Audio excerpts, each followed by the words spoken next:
Landmarks, the Washington Monument, and the Capitol.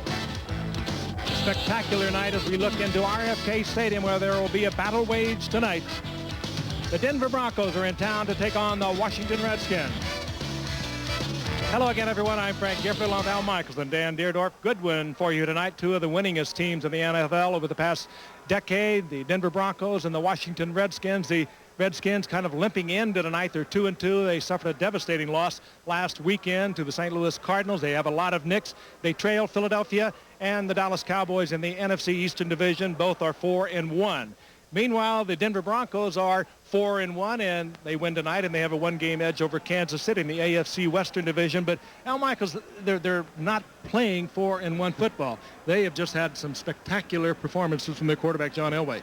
Frank, even though they're 4-1, they've given up more points than they've scored. Very few people really believe in this team. What's happened is they won 2 games through Elway miracle magic at the end. Another game they won, they didn't score a touchdown against Cleveland. They won it on 4 field goals.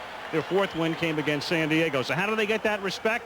Well, certainly they'll get it because they are a big underdog tonight if they can beat Washington at RFK. Now, as far as the Broncos are concerned, they have Elway. This is a team that's been to 3 Super Bowls in recent years, and a team that came within 3 points of going to the Super Bowl last year. Dan, they're coming off a tremendous win against Kansas City and facing a team that's coming off about as agonizing a defeat as any team has suffered recently. 2 fourth-quarter interceptions returned for touchdowns, served up by Mark Rypien. That was the difference in last week's loss to Phoenix. And Mark Rypien is taking a lot of heat here in Washington because of the way he has played. Think back to the year he had last year. 28 touchdowns versus only 11 interceptions. Almost a 3-to-1 touchdown-interception ratio. This year, it's the exact opposite. 4 touchdown passes and 7 interceptions. Mark Rypien tonight will face a very strict test in front of this RFK crowd. The Redskins, though, tonight plan to win this game one way and one way only, running the football. Look for it a lot. And we will see that Washington running attack right away because they'll get the ball. Brad Dalwiso, who's been nothing short of sensational to kick off for the Broncos. 16 of his 19 kickoffs have been touchbacks and make it 17 of 20 for 85%. And so the Redskins will begin their first drive at the 20-yard line. Mark Rypien, MVP of last year's Super Bowl, but as Dan just mentioned, 4 touchdown passes, 7 interceptions, 6 in the last 2 weeks. He has behind him Ernest Biner, then the posse, the 3 receivers, Sanders, Clark, and Monk. Warren is the tight end / H-back. Lachey, Jacoby, McKenzie spells Bostic at center, Schlereth, and Simmons. Jeff Bostic, who'd normally be their starting center, had rotator cuff surgery and is probably gone for the season. So a revamped front for the Skins. And Rypien retreats on a straight drop on first down, hits Art Monk for a 7-yard pickup. So that's 1 more for Monk, and he's within 5 of tying and 6 of passing Steve Largent. Defensively now, the Broncos play a base 3-4, so Shea, the former Oiler and Dolphin, along with Cragen, who's been very good in the middle, and Kenny Walker. Kroll developing into one of the best in the league. Brooks has been outstanding this year. Mecklenburg and Fletcher, and then Braxton and Henderson are the corners, and the veteran safeties, the hard-hitting Dennis Smith and Steve Atwater. Here is Biner on second down, picking up 2 to the 29-yard line. Mecklenburg, 77, makes the hit. It'll be 3rd down and 1 for the Redskins. Al, you talked about the revamped Washington Redskin line. They are also very thin. If somebody goes down tonight, they are going to be in deep trouble. Jacoby has moved over to the left guard, as you pointed out, from right tackle. He has played there before. Simmons is over at right tackle. He has played there before. Their problem will be, wouldn't you agree, Dan, if they lose somebody tonight? Yeah, they are extremely thin. Ray Brown, the one backup, he's nicked. He got hurt last week. And really the next guy in is Matt Elliott, a 12th round draft choice and a rookie. That's an unusual situation for the Redskin Hogs to be that close to big trouble. 3rd and 1, and that's Biner in motion. Ricky Irvins is the tailback, and the play fake, and they're going deep on 3rd and 1. Wide open is Terry Orr. He's inside the 30, inside the 20, down at the 13 by Montgomery. That is so unlike Joe Gibbs. Well, but what sets it all up when you have as formidable a running game as do the Redskins. The play action passing is to be honored, and they honored the run fake, Frank, a little too much. And they have two safeties, does Denver. Steve Atwater, Dennis Smith, they play like linebackers. They were up at the line of scrimmage, and as you can see, Terry Orr, his only thought was, as his heart was in his throat, don't let me drop this. It was a great call against a team that reads the run and moves up with their safety men so quickly. A 58-yard pickup and a big hole for Biner, who spins to the 1-yard line. It'll be first and goal. He's tackled by Braxton.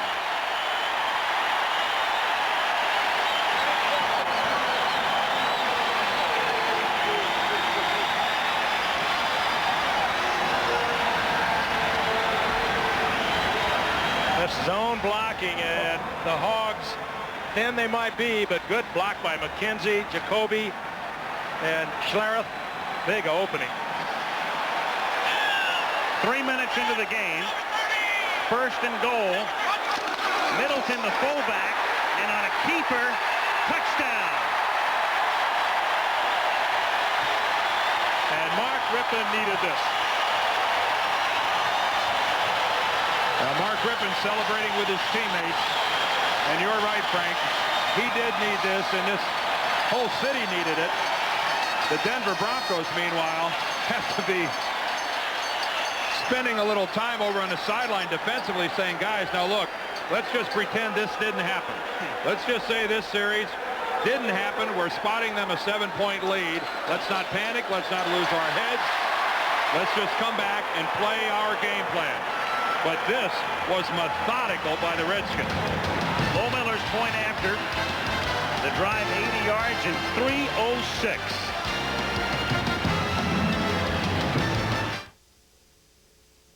Thank you. To all of you attracted by Buick's reputation for quality, but who think a new Buick is beyond your means, may I make the following suggestion? Go see the new Buick Skylark Custom. It is every bit a quality Buick. And as the most affordable Buick for 1993, it makes Buick quality more attractive than ever.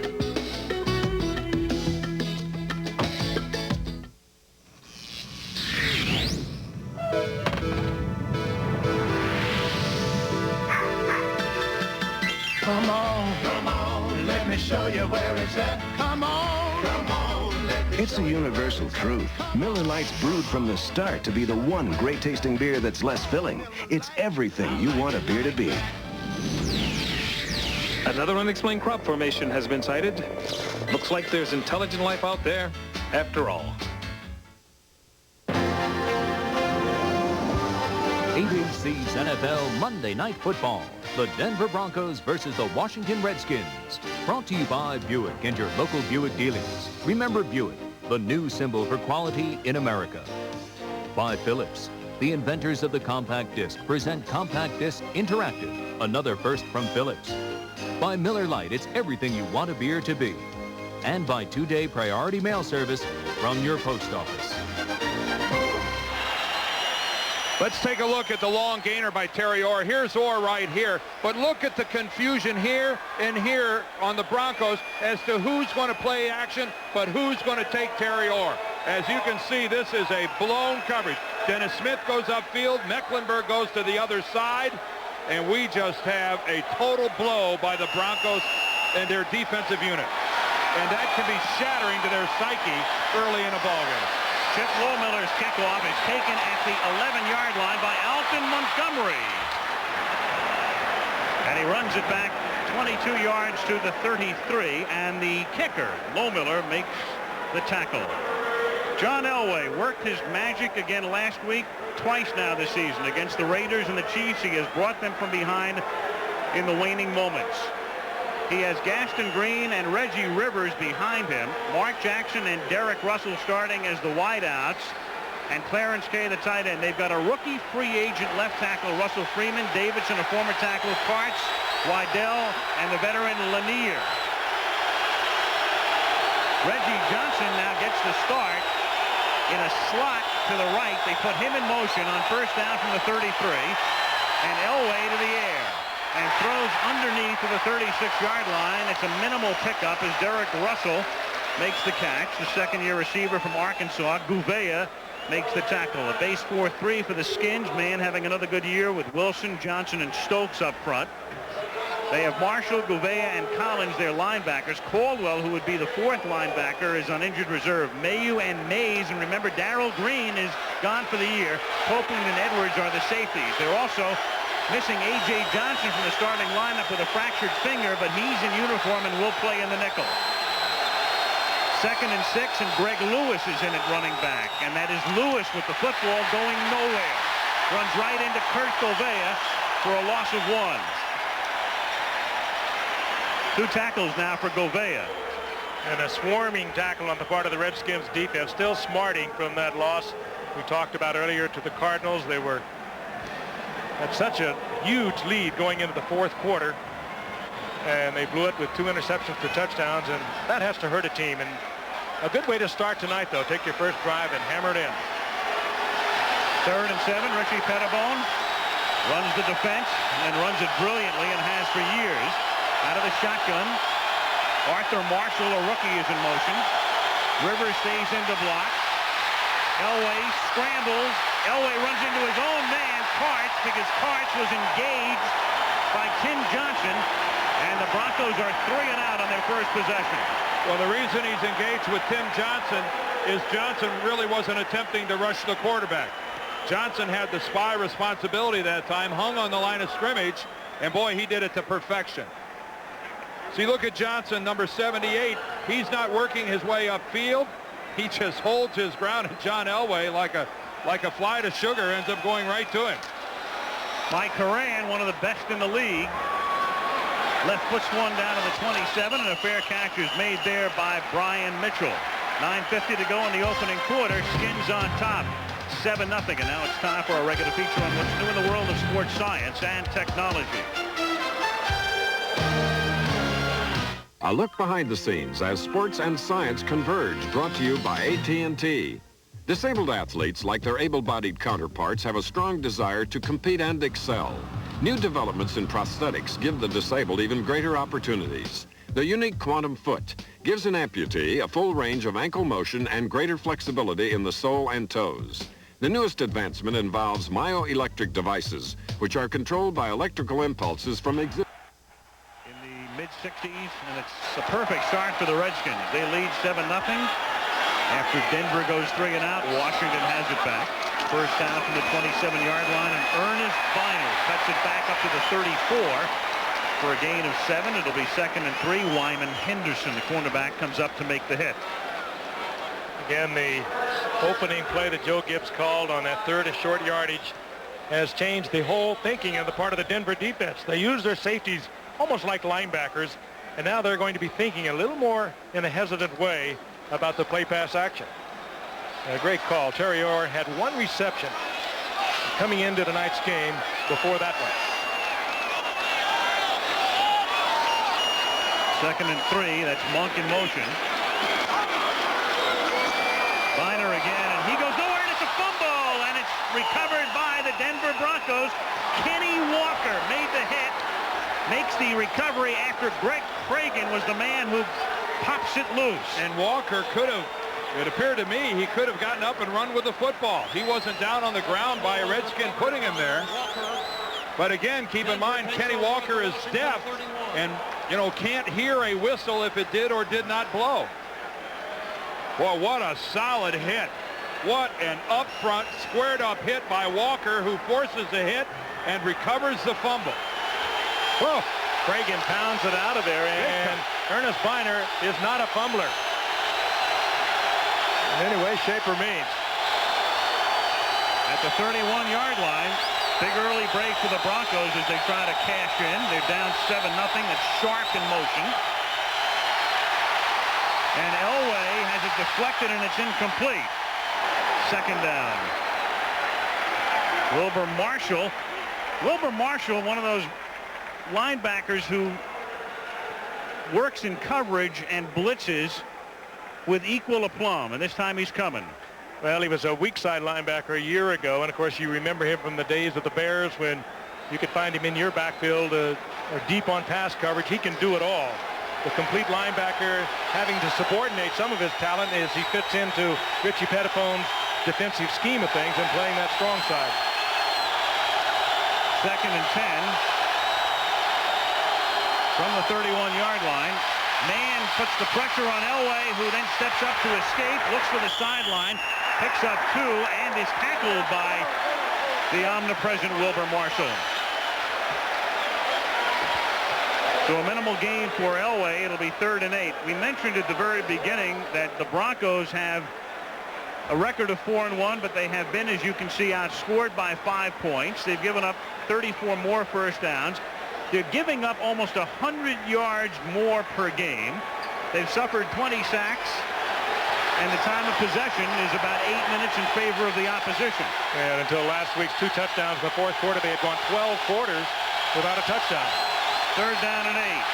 A little dump off to Rivers, who has some blocking, and Rivers seeks that first down, and he's close. He's tackled by Monty Coleman, and you can see where the stick is. It's either 4th and an inch or 1st and goal. And that is that's a hustle play all the way by Monty Coleman, who's put in a chase position from the word go. He's back there pressuring the quarterback, and from the chase position makes that tackle from behind.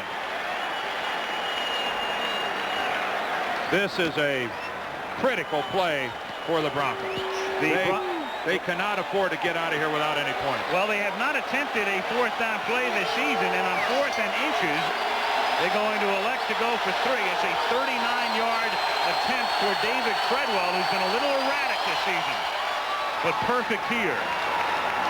Tommy Maddox did the holding, and Treadwell picks up 3. So Reeves didn't want to come away with 0. He shaves the Redskin lead to 4 with 7:40 to go in the opening quarter. Skins on top 7-3. John Elway taking his team into field goal position. And here's Dalwiso now. 17 of his 20 kickoffs have been touchbacks, and that's his worst kickoff of the season right here. A dribbler down to the 5-yard line, and the Heisman Trophy winner Desmond Howard brings it back to the 19 before he is wrestled down. The fumble by Ernest Biner, as Frank mentioned, he doesn't fumble. That was his first of the year on his 102nd touch of the year. That's carries and receptions, and only Emmitt Smith has touched the ball more without a fumble this season. And there is, of course, when it comes to fumbling, even though Ernest doesn't fumble very much. I'm not going to bring it up. I'm not going to bring it up either. Yeah. But it was against Denver, wasn't it? Yep. In the AFC Championship game a few years back when he was with the Browns. First down of the 18-yard line. You guys are bad.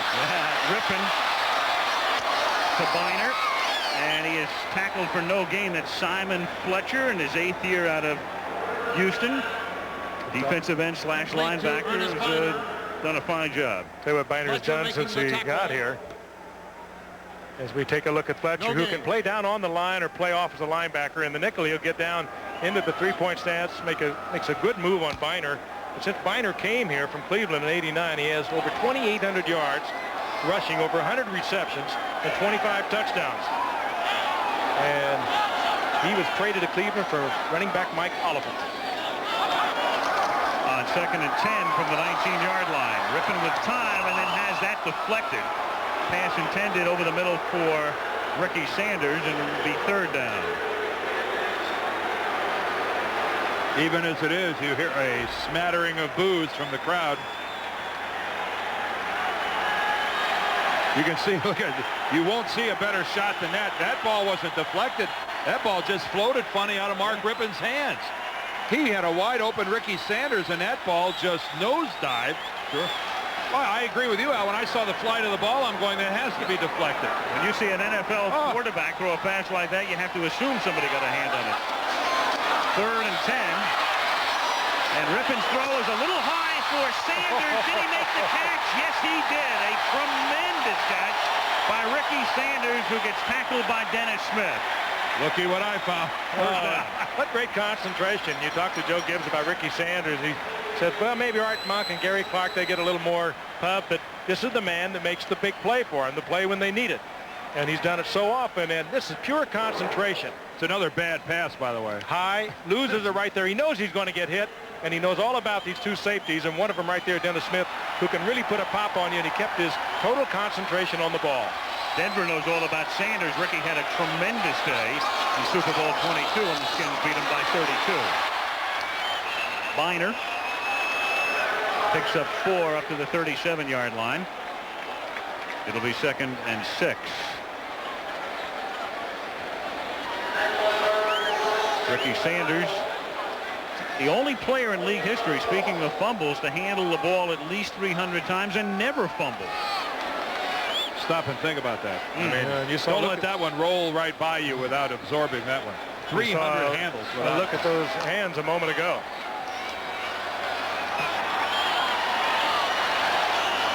At the 37, it's 2nd and 6, 5:18 to go, first quarter. Redskins lead 7-3. Fake to Biner. That buys time. Rypien going for Clark, and it is broken up at the 10-yard line by Steve Atwater. Clark had gotten behind him, but Atwater able to race back, and with the pass hanging just enough for him, he breaks it up at the last instant. Frank, did you notice how that ball started to fall apart about halfway there? It started to get the wobbles about the halfway distance, the halfway mark towards Gary Clark. And watch Gary Clark pull up right here, Dan. Yep, he's got to stop for it. If it's a tight spiral like Mark Rypien was throwing like all last year, it's a 14-3 ball game. Good play by Steve Atwater to be back there in it. He timed it perfectly, his leap. 3rd down and 6 from the 37-yard line with Monk in motion. And Rypien picks up the first down. Clark has it. He's inside the 40 and necktied at the 36 by Dennis Smith. And a flag goes down at the spot of the tackle. Atwater and Smith, they are intimidators. I don't think there's any doubt, at least in my mind, that that's an accident. I mean, Dennis Smith is trying to make the tackle, and Gary Clark makes a tremendous move to get away from him. And Dennis is saying, hey, I'm sorry, guys. I didn't mean to hit the guy in the head. It's a personal foul against the Broncos. Gordon McCarter is the referee. I agree with you, Dan. I mean, Dennis Smith, if he doesn't make this move, Gary Clark is long gone. Coming up right here, a little move to the outside by Clark right there, and Smith is off balance. That's the only move he had. Actually, where does his hand hit Clark? See, I don't think that's a penalty. I don't think that's a penalty. That's a good tackle. That is a fine open field. The guy is going to move. The guy's coming at you. He's trying to evade you. I don't agree with that call. I think that's a fine play by Dennis Smith. At full speed is hard to tell. Agreed. 1st and 10 from the 20, and Biner slips down, and then Fletcher comes in to make sure he doesn't get up. Loss of 1. 4.5 minutes to go in the first quarter. Rypien, one thing about Rypien, I mean, he had a terrible week last week. He made 2 bad decisions. He is a stand-up guy. Stood there in the locker room after the game, talked to everybody, didn't hide this week during practice. He faces whoever he has to face. And everybody in Washington knows that he's got the new contract, $3 million a year, and with that comes a lot of scrutiny. Here's the reverse. Sanders takes it from Biner, and then he slips down on the turf, and Brian Sauché gets credit for the tackle, and that's a loss of 5 back to the 26-yard line. He may have 300-plus handles of the ball without a fumble, but he's got a few slips in there. Another play designed to take advantage of the Denver Broncos defense, which is a very strong pursuing defense under Wade Phillips, and there he is. They do a lot of things, whereas the Redskins are relatively predictable in what they do with their 4-3. With the 3-4 of the Denver Broncos, you never know where they're going to come from. Mecklenburg can be all over the field, as is Simon Fletcher. We talked about that. They change up a lot, but they always pursue. 3rd and 16 from the 26. Redskins up by 4, late first quarter. Sanders in motion. Rypien's got to get him to the 10 for a first down. He lost one way out of bounds. Gary Clark, the nearest receiver, and he was covered very well by Lilo Lang. And it will be 4th down, and Chip Lohmiller will come in to attempt about a 43-yard field goal.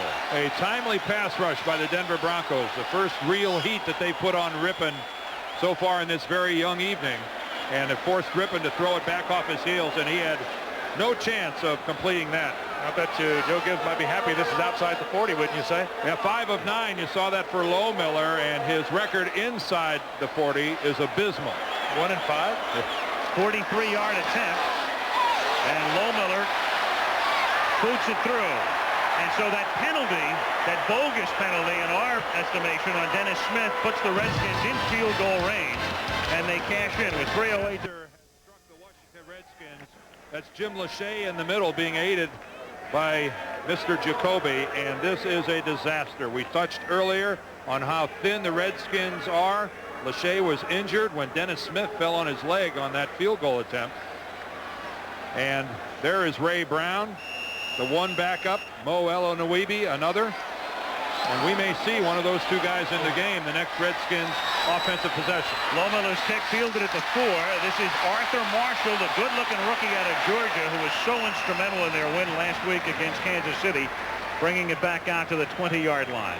This is Jim Lachey right here lined up. Now watch Dennis Smith come up over the top, and he will land right on Jim Lachey's leg. Lachey loses his footing. You see his right leg, and here comes Dennis Smith. Right there, lands right on the back of the leg of Jim Lachey. And what may be the finest offensive tackle in football is being looked at by everyone on the Redskins medical staff. Again, they were already minus Jeff Bostic, their center. Rotator cuff surgery this week.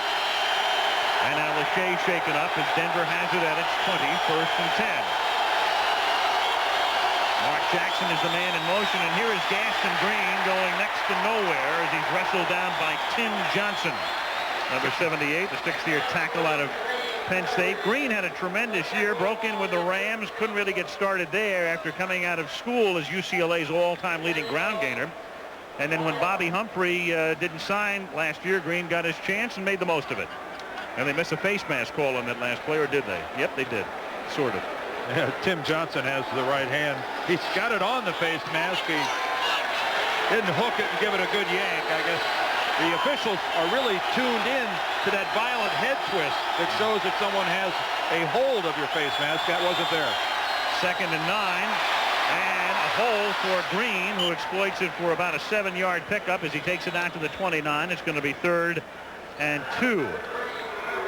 Next Monday night, we go to Three River Stadium in Pittsburgh, and we'll have a chance to take a look at Bill Cowher's club, the Pittsburgh Steelers, against Dave Shula's Cincinnati Bengals. And you're looking at Boomer Esiason, but his status right now is questionable, as Boomer was shaken up yesterday. Badly bruised passing arm for the Boomer.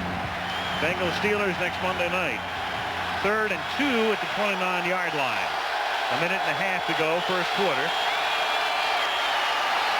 Elway throws, and reaching behind him is Shannon Sharp, and then he's able to pick up a first down. Nice play by a guy coming into his own as a tight end and H-back. Shannon Sharp, the brother of the Packers' Sterling Sharp. Big game last week for Shannon Sharp. 9 receptions against Kansas City, where he really arrived, and he is leading receiver for the Broncos coming into tonight. But he is either a fast wide receiver or a slow tight end. But they have used him in as the H-back with a great deal of success. I remember when we saw him out there in August of his rookie year in a preseason game in Denver. We were all struck by him. First down at the 33-yard line. Elway buys time and then throws an out that's incomplete. Shannon Sharp, the intended receiver, but Martin Mayhew was draped over him. Mayhew has been there. He's played steady ball for the Redskins. One of the few real plus factors when you get down to it and you talk to the Redskins about their defense is Martin Mayhew, and principally because he is one of the few that is not nicked. And taking it upfield for the yardage for the first down is Shannon Sharp. Now look at Mayhew come back. Mayhew only goes 5'8", and Sharp is 6'3". Joe Gibbs paid him quite a compliment yesterday, said, and saying, I don't know where we would have been the last 3 years without Martin Mayhew. Lines up and plays every game, and when you have as many people hurt as the Redskins have, it's a valuable commodity. That was Reggie Johnson who came in late. They're down to 3 on the play clock, and on 2nd and long, Elway throws. Marshall comes up with the football, and Wilbur Marshall has scored. That ball didn't hit the ground, huh? No. What a football player is Wilbur Marshall. That was an attempt at a screen. He tips it and catches it. and goes in to make it 16-3. It might have bounced off of one of his own guys. It bounced off one of his teammates' helmet right back into his hand. Top of your screen, number 58. Gets the hand up. They're trying to set up the screen. Gaston Green looking for the ball. Marshall with the tip. Boom, it bounces off somebody right into the arms of Marshall. That is marvelous, marvelous work by Wilber Marshall. The pressure, the bat, and then the concentration and the athletic ability to reach down while you're running behind you and get the ball. That's why the Redskins paid a dear price to get Wilber Marshall. 2 number ones. That's right. Not many players in this game, though, guys, are capable of those types of plays. And he'll play wherever you put him. He was a weak side linebacker for 3 years, and they moved him over to play the strong side because Andre Collins came in and would work better on the weak side. He quietly accepted that, and has just made one of so many great plays. He's also joined, in baseball they talk about the 20-20 club and the 30-30, et cetera, with home runs and steals. He has become the charter member of the 20-20 club. He is the first man in the history of the league to have at least 20 sacks and at least 20 interceptions. And this is 20 right here. Well, give Richie Pettibone credit for something. When he sees an alignment that's going to force Gaston Green to try to block Wilber Marshall, forget it. Rush Marshall 10 times. He will make a play 10 times. You are asking too much of Green, who's 5'11", 192 pounds, and not a real stiff back in terms of his blocking ability. He is not going to keep this guy from the quarterback. No way. That's where a defensive coordinator and his scheme and what he has called and what his defense executes is a lot of times unnoticed by people. 17-3, Washington, as Lohmiller's kick taken by Montgomery, and he brings it out to the 26-yard line. Goodyear Blimp looking into RFK Stadium in Washington. The Goodyear Blimp Spirit of Akron providing the scenics, and the Redskins thrilling another capacity crowd here with a 17-point first quarter. They're saying that Jim Lachey, has a sprained right knee, and there's a good sign. He's standing. His return is questionable, and of course the Broncos right now are in a world of hurt. Down 17-3. From the 26-yard line now, Elway throws underneath. Catch is made by Green. Tackle immediately made by Govea.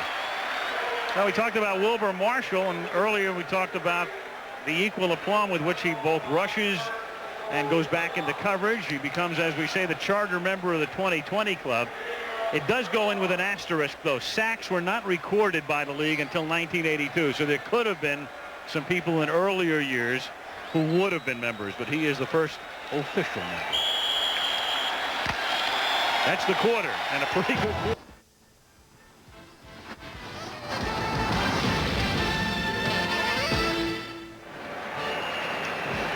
We start the second quarter at RFK Stadium in Washington, D.C. As you look at the White House, Al Michaels with Frank Gifford, Dan Deerdorf. Redskins lead 17-3. And the Broncos have it 2nd and 7 at their own 30-yard line as the second quarter commences with an Elway drop back and flip over the middle for a first down to Mark Jackson. He is one of the remaining 3 amigos. Teal is gone, but Jackson's still here, and Vance Johnson as well. ABC's Monday Night Football is being brought to you by the GM card, the new financial vehicle. Did you notice on that pass, even though it was a completion to Jackson, Elway ends up flat on his back? And the first quarter stats are reminding you of who's been dominating this game. 27 total yards for Denver. Elway's been sacked 19 times this season. Green that time hit by Govea, who's been a busy man in the middle after a short game. It's been a problem for the Broncos and other teams trying to compete with the teams from the NFC East. It's clearly recognized as the most dominant conference in football. The Broncos were just pasted by the Eagles a couple weeks ago, and they wanted to prove themselves against the Redskins to show that manhandling by Philadelphia was an aberration more than anything else. Not the best way to get started tonight to try to change that. 2nd and 10 at the 42-yard line. Elway throws. That's caught by Jackson again. He's a little short of the first down as he crosses midfield. Marshall in on the tackle, and it will be 3rd down and 1.5 yards at the 49 of the Redskins. The pacing you were talking about, Dan, was a 30-0 aberration, and Elway had to leave the game late in the game. 8 of 18 and under 60 yards for the night. I think Denver's hoping it was an aberration.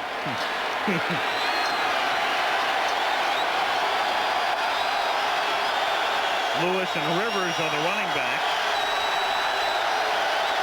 Lewis the tailback on this 3rd and short, and here goes Lewis, and he spins his way for first down and loses the ball. And Mayu is the guy at the bottom of the pile. Washington has it.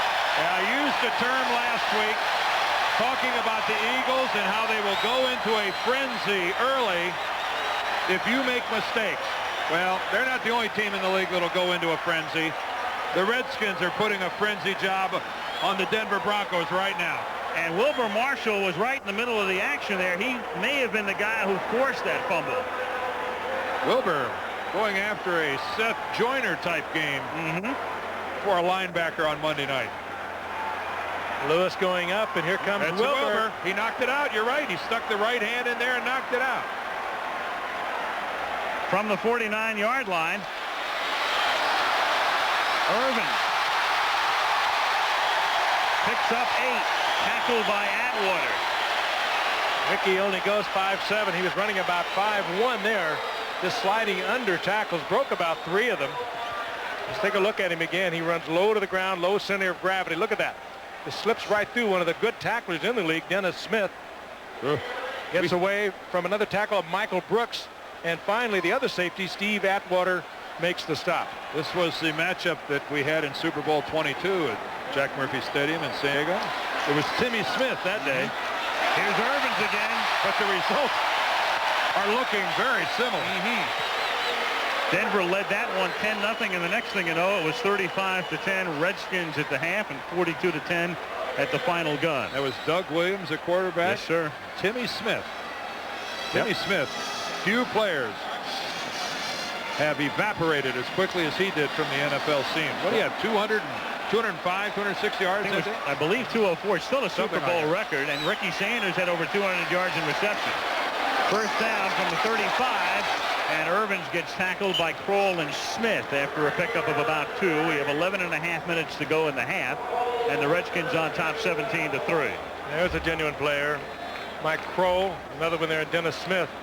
Mike Kroll, the #1 draft pick a year ago out of Nebraska. 4th player taken in the draft.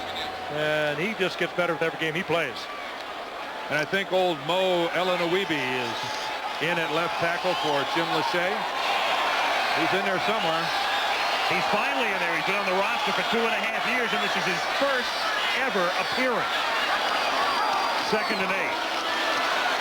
Irvin picks up about 1 yard.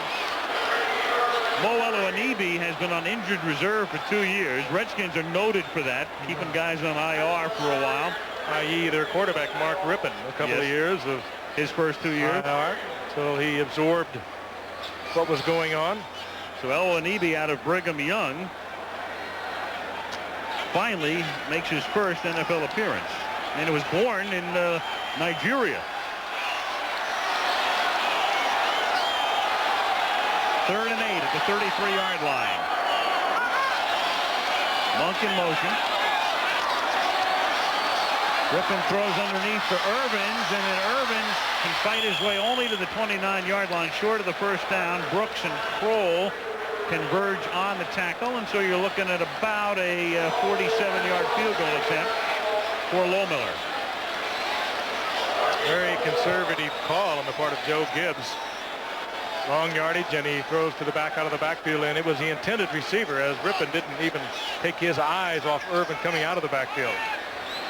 Well, here's a place where the Redskins love to run a fake field goal too. 4th and 3. It's a 46-yard Lohmiller attempt. Rutledge puts it down, and Lohmiller hit it straight, but a little short. This is not the low Miller that we recall. No, right on target, but not enough. 9:30 to go, and it's still. Denver hasn't gotten a lot of respect despite a 4-1 start, but if you go back to the third week of last season, they've got the best record in the National Football League at 15-4, and the Redskins are second, and Buffalo is 15-5 since week 3 of 91. Tonight it's been the Redskins by 14 to this point as Irvins on first down picks up a first down and is run out of bounds after a pickup of about 11, and a flag is thrown at the end of the play. Wyman Henderson is the guy, I think, who is the recipient of the penalty. If you're Wyman Henderson, it's one thing to get 15 yards for a personal foul, which is what he's going to get. But if you're going to get the 15 yards, at least be the guy that delivers the blow. Wyman Henderson is going to get it put to him by Ricky Irvin. Foul, unnecessary roughness, late hit, number 24, defense, 15 from the dead ball spot, first down. That's getting the worst of both ends of the stick. Could very well call it on Ricky Irvins, could they? Irvins, a third-round draft pick in 91, a real steal for the Redskins. Had a injury problem his senior year at USC, had a great junior year, and he went in the third round. He's turned into a real find. Redskins first down at the 47. Irvin tackled by Braxton. He picks up another 4, takes it to the 44-yard line. That's a dangerous part of the old counter play where the two offside linemen pull around. That play was designed to go around right end. Ricky Irvins took it all the way back around the left end and picks up 4 yards with it. That's the kind of freedom the backs have in that slow developing play. If the defense over pursues, a talented guy like Irvins, Frank takes it all the way to the backside. That's his strong suit, too, the cutback. 2nd and 6. Rypien buys time with the fake. Goes wide open. Touchdown, Clark. They love Rypien again. Beautifully timed out. Yeah, I guess the hamstring is all right, too. Beautifully timed out and horribly defensed by Denver. He beat Henderson. Yeah. That's a combination of good work by Washington and very, very subpar work by the Broncos. Gary Clark has beaten the best over and over. One of the great receivers in the game today. Look at the protection Rypien has. This one is a tight spiral all the way. Dead on stride. Henderson no chance to get in the play, and Henderson unfortunately tied one-on-one with one of the great receivers in the game. Lohmiller for the point after. And they'll strike uphill to the Redskins one more time at RFK. 6:30 to go. First half. 24-3 Redskins. Bronco secondary getting picked apart. It happened last week in Kansas City. They scored a couple wide open touchdowns on play action as well. Lohmiller's kick is fielded a yard into the end zone by the rookie Arthur Marshall. And he brings it back out to the 20. Orr and Bowles in on the tackle, and let's take a look at that last touchdown. Here are 9 people for the Denver Broncos up in close proximity to the line of scrimmage. Now let's go ahead and roll this. There's the play action. And if we could stop it right about here, look at this pocket. Look at this. This guy's on the ground. Everyone else is accounted for. 2 guys in limbo, 3 guys in limbo, and you've left Henderson all alone. I mean, if you are going to have that many people on the line of scrimmage, you better put more pressure on the quarterback than the Denver Broncos did that time on Mark Rypien, or that will happen to you over and over again. First down from the 20-yard line. They give it to Reggie Rivers, and he takes it out to the 22. Well, the Broncos are a team that has now scored 2 touchdowns in 14 quarters. They've been unable to get any running game going this season to speak of. Coming into the game, Gaston Green averaging a paltry 2.6 yards per carry. And here they are down by 21 on the road. There's the figures. And of all places in RFK. And look at that, 1.6 yards per rush. Getting cold on the Broncos sideline here. 2nd and 8. Green goes nowhere. Well, now we'll make it 1.2 yards per carry. Well, it's tough to run the draw if you're Denver, because you usually are having somebody hanging in there as a spy when you hand off the draw. The spy, of course, for John Elway. When you hand off the draw, that man is going to fall into the draw. Dangerous threat, but he can't do it all. Sacked 19 times coming into tonight. 3rd and 8.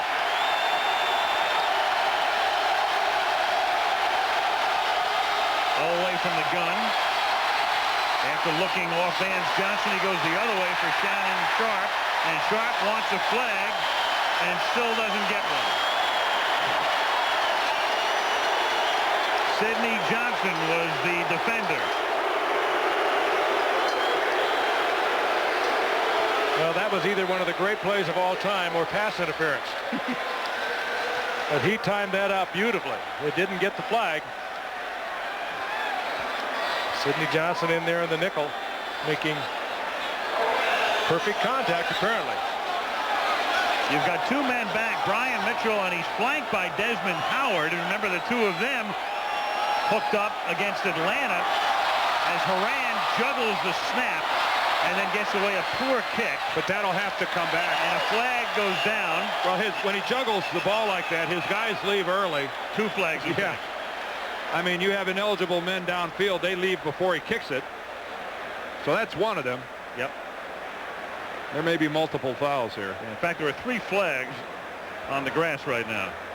Well, if they're not big ones, they might want to take the football. Meanwhile, let's go back and see if, about the non-interference call here on Sidney Johnson. I'll tell you, that's pretty good. Yeah, that is pretty good. Yeah, when you look at it from that angle, you did not see the contact by Johnson, and their bodies touch.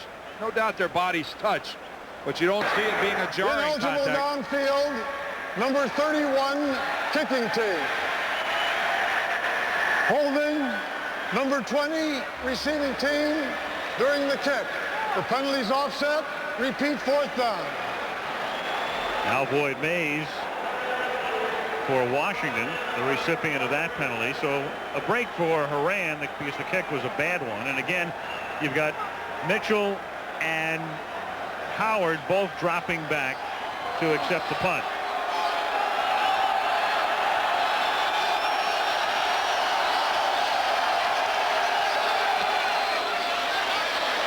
And a much better kick this time.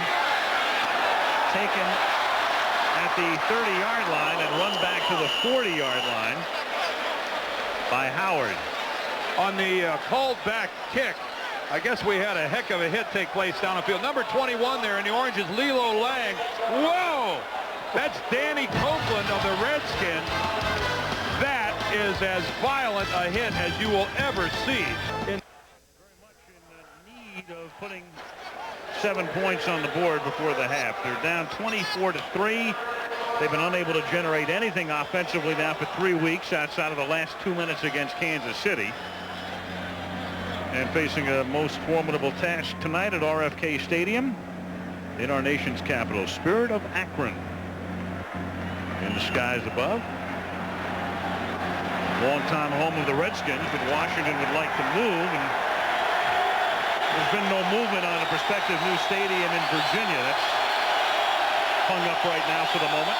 Nothing happening. That's the problem in RFK. When you're on the road, it's the problem in Denver, too, if you're the opposition. 1st and 10, and going nowhere is Rivers. On a 1st down play, he is stopped by Tim Johnson. 2nd and 10.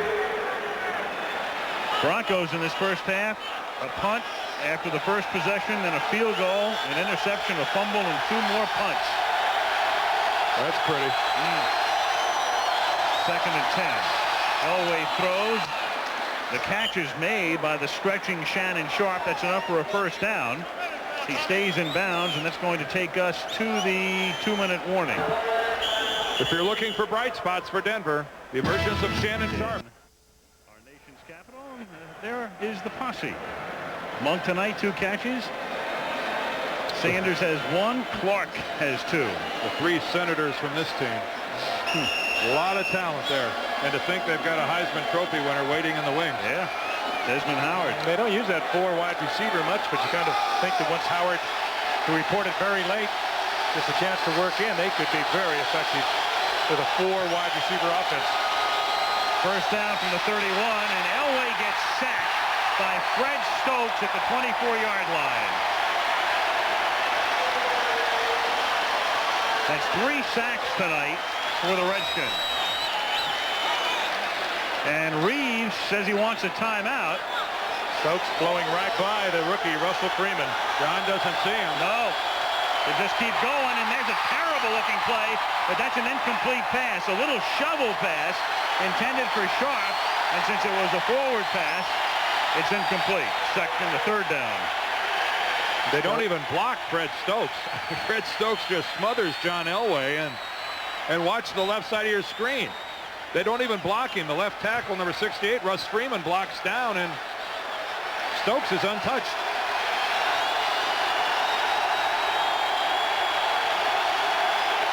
Third down and 17 with 1:47 remaining in the half.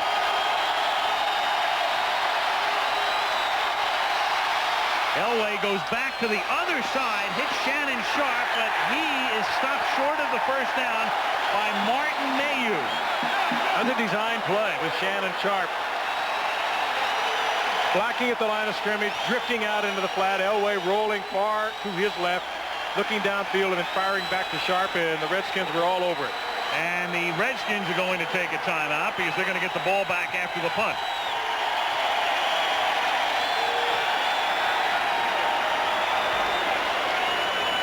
Another play by Mayhew. He was not fooled.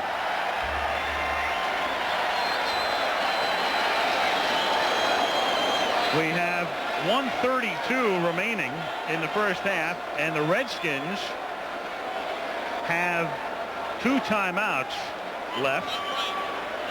A 21-point Washington lead, and as far as you look at Jack Kent Cooke, the owner of the Washington Redskins and the former owner of the Los Angeles Lakers, sees himself Kings, on the monitor. Yeah, owns a number of horses. Pretty happy man tonight. One thing about the Broncos, they're about finished when it comes to coming east. 30-0 in Philadelphia, 24-3 thus far in D.C. tonight. Moran's kick takes a Denver bounce and rolls dead at the 23-yard line. Washington has it with 2 timeouts and 1:20 left on the clock. Coming up at the half tonight, stay with us because Deion Sanders will be joining us, and we'll talk about his day yesterday and his immediate future with the Falcons and the Braves. And you know what he did yesterday, and a look at Art Monk as well. Our halftime features tonight from RFK Stadium, and you caught a glimpse of Mr. Sanders. Never has one traveled so far to do so little. But very impressive that he would make the attempt. At the 23-yard line. Gain of 6. Well, he didn't do much last night in Pittsburgh because he didn't get into the game, but he had a full schedule in Miami, not only playing the entire game defensively, but running back kicks and even catching a pass as he got in on offense. Just dehydrated to the point where he needed a couple bags of fluids intravenously after the game. Yeah, I get exhausted watching that commercial he does. Sanders makes that catch, and they take a look. Is it enough for a first down? And they say no. 3rd down and inches. At the 32-yard line, as Rypien can't pick up the first down, lofting it for Biner. It was covered by Kroll, and the 38 ticks remaining. Washington on a 4th and inches situation here, pretty much compelled to punt. I don't see where they're in a position to take unnecessary chances. Be interesting in the locker room at halftime for the Denver Broncos because they have been able to show absolutely nothing.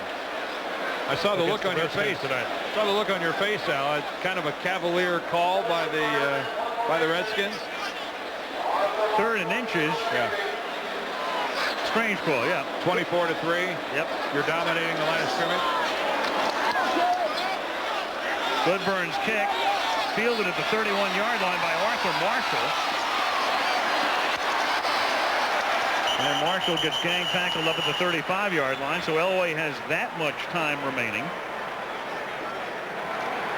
And he has all of his timeouts. I'll tell you who's not getting cocky about this lead is Joe Gibbs, who watched his team lead 24-6 after 3 quarters last week against the Cardinals, only to see that disappear in a 27-24 loss. You know, we've seen a lot of comebacks. That had to be as improbable as any comeback ever. 17-0 at the half, 24-6, and the crowd ready to leave. And the next thing you know, well, you got 2 interceptions run back for touchdowns by Robert Massey, and then an 85-yard Phoenix drive. Elway throws incomplete. That ate up 5 seconds. Wilbur Marshall put the pressure on that time. He's been all over the joint. And they're harassing him once again, and Elway had to unload it because he knew Marshall was behind him. He felt the presence. He had just blown by him, and he had to unload. The only thing I could say about that comeback that Phoenix engineered, if Mark Rypien should serve up a couple softballs tonight that get returned for touchdowns, somebody better call the National Guard to remove him from this stadium. A couple of fourth quarter interceptions for touchdowns would not sit well with this RFK crowd at all. 2nd and 10. Poor John's getting killed. Yep, he's getting killed. Charles Mann that time decks him. They're just taking turns. And the secondary was doing its job as well. They tried to force it in amongst the quartet of Redskins. 3rd down. This time the pressure comes from his right by the tackle, and Charles Mann all over John Elway, and John Elway never complains, never beefs about it, never goes public about the beatings he's taken over the years, and he has taken some. 3rd down and 10. Elway fires, and that is nearly intercepted at the 50-yard line by Brad Edwards, and there's a marker down behind the line of scrimmage at the 29, and it's a hold against Denver.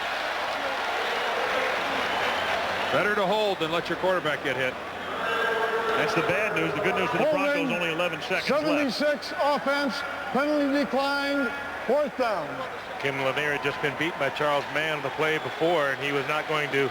He's a 12-year veteran. He was not going to let John Elway take 2 shots, so he knows the only way he's going to keep that man out is hold him, and that's exactly what he did. His man had beaten him on the play before, number 71.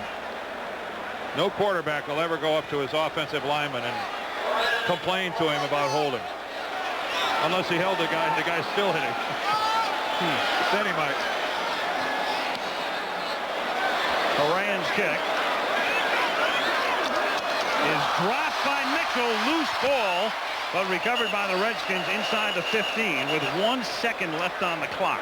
Boy, that's the kind of night it's been for the Redskins. In total contrast to what that 4th quarter was last week against the Cardinals. Everything is going Joe Gibbs and Redskins' way.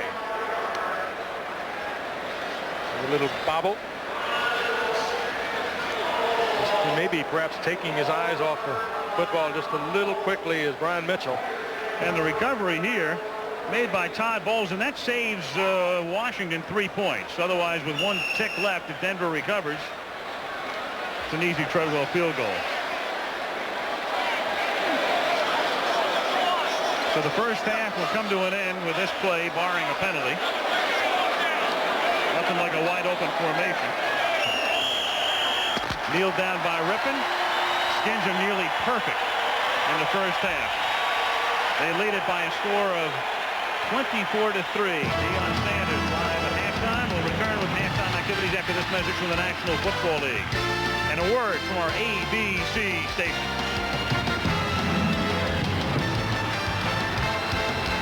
I care about my students, both in and out of the classroom. I'm Miriam Williams, the NFL's winner of the Teacher of the Year Award. For more than 2 decades, I've taught English at Palmetto Middle School here in Miami, Florida.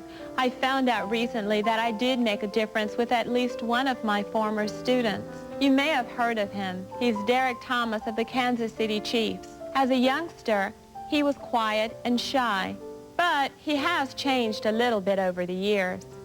Derek nominated me as the NFL Teacher of the Year. He felt that I was a positive influence on him during his school days and now in his adult life. This month, the National Football League salutes another educator, Harriet Linda Adderley, who was nominated by Andre Collins of the Washington Redskins. I want to thank the NFL for showing young people that their football heroes are not the only role models. Teachers can be role models too. This message furnished by the National Football League.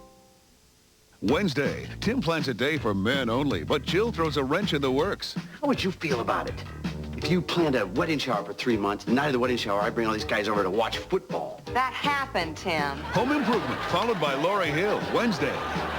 Thursday, TV Guide calls Delta fun to watch. Buck? The press says Burke's a hoot. Watch her hit the court on Delta. And millions of people find this fun. Followed by Room for Two. It's all new Thursday. They want you. You at the meeting. You at the client desk. You in 2 places at once. So you can't be held back by some preset limit on a bank card.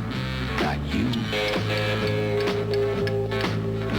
What you need is something that's behind you. All the way. The card. The American Express card. Don't leave home without it. Today's engines are precise works of art that need protection for all the ways you drive. That's why you should insist on Exxon Superflow motor oil. It coats metal parts to reduce startup friction, prevents harmful sludge buildup from short trips, and protects from the heat of highway driving. For advanced engine protection, rely on the Tiger. Exxon Super. Yeah, not much to add to that. Not much to add to that. 227 total yards to 65. The Broncos with a pair of turnovers that have led to 7 of the Redskins' 24 points. And it doesn't say how many times John Elway has been smashed to the turf. 2nd and 3 at the 28-yard line, and they give it to Green again, and he can't get started because Kurt Gouveia and Fred Stokes are there to tackle him behind the line of scrimmage.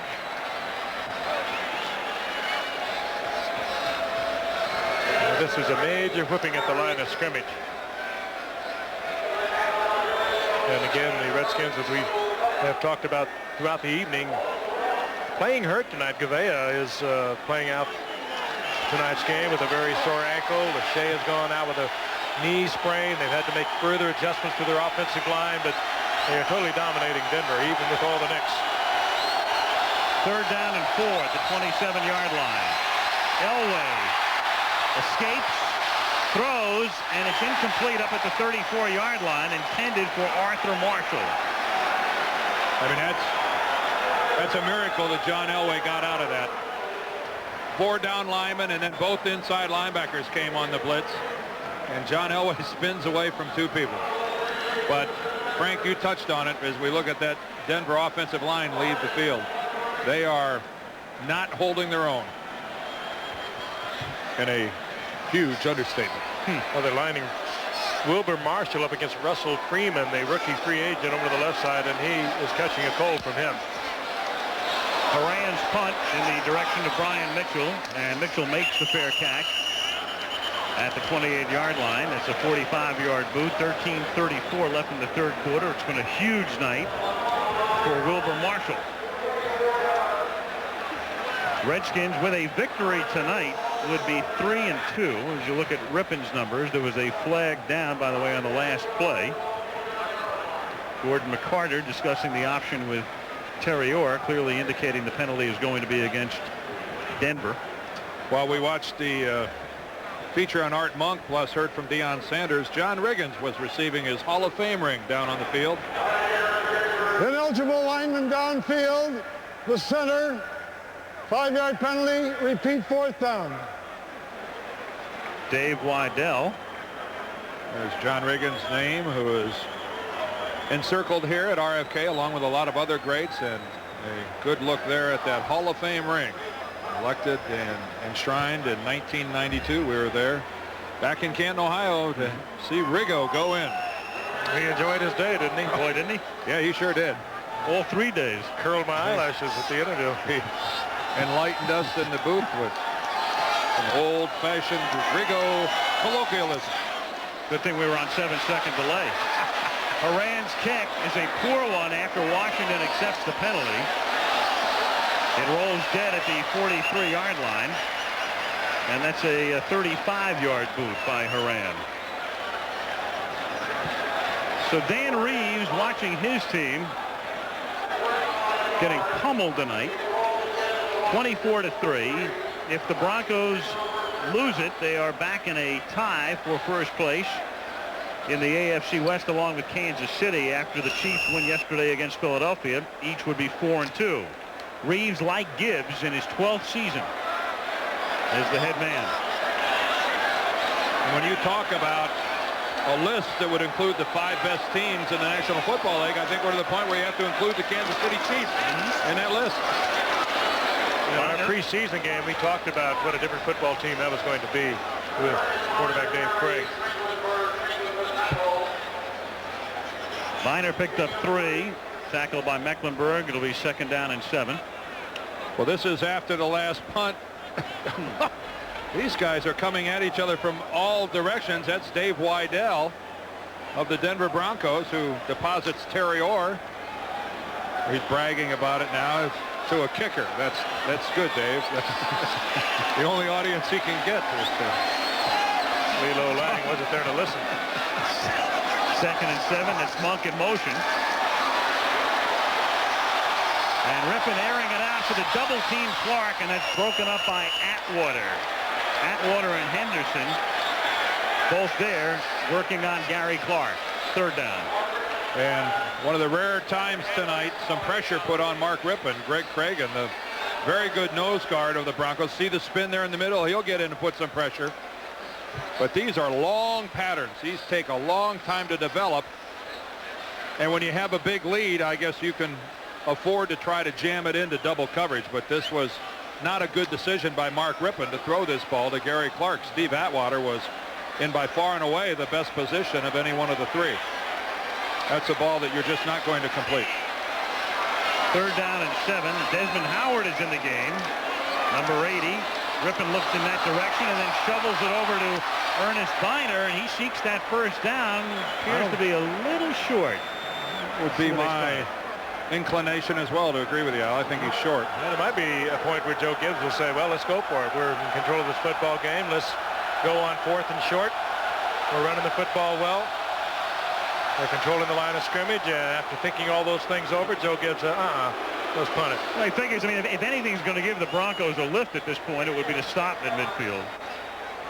And he doesn't want to give them the opportunity to have that lift. One thing about this RFK crowd, they are so into the game and they are so quick to express their displeasure.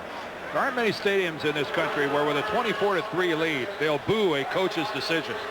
And you heard pretty robust booing of Gibbs' decision to punt the ball. Tough town. He told us today that if I do something wrong, I'm going to hear about it. I think in an election year, everyone's nerves are a little frayed in Washington. Maybe that's it. It's a little nervous around this city, isn't it? Maybe that wouldn't happen in a non-election year. Not. It happens here all the time. Some people walking on eggs here in Washington. The light shines brightly in D.C. As far as the Redskins delay are concerned. Of game, offense, 5 yards, still 4th down. That was a situation where they really weren't trying to get the Broncos to jump offside or anything. They just came out late. That didn't really hurt them. Yeah, at this point, you're near midfield anyway. Might even take away the risk of putting it into the end zone and bringing it out to the 20. Now maybe they can get it inside the 20.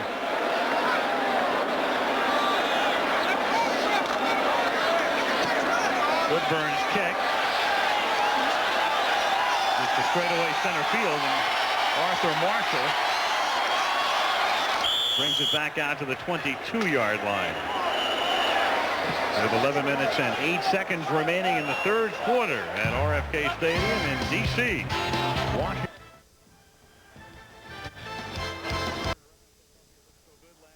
Washington loses to Phoenix. Now Philly loses. Washington on their way to a win. Philly comes in here next Sunday. They could be tied with a Washington win. Exactly. Yeah, you're right. Not only that, and this makes Denver what now? If they go ahead and lose this game, makes them 0-2 against the NFC East. And down the road, they still have to play the Giants and the Dallas Cowboys. Not sure after this experience they're going to want too much to do with this conference, this division, rather. You know, you'd like to look and say, there's something that Denver can do tonight, and seemingly there's nothing.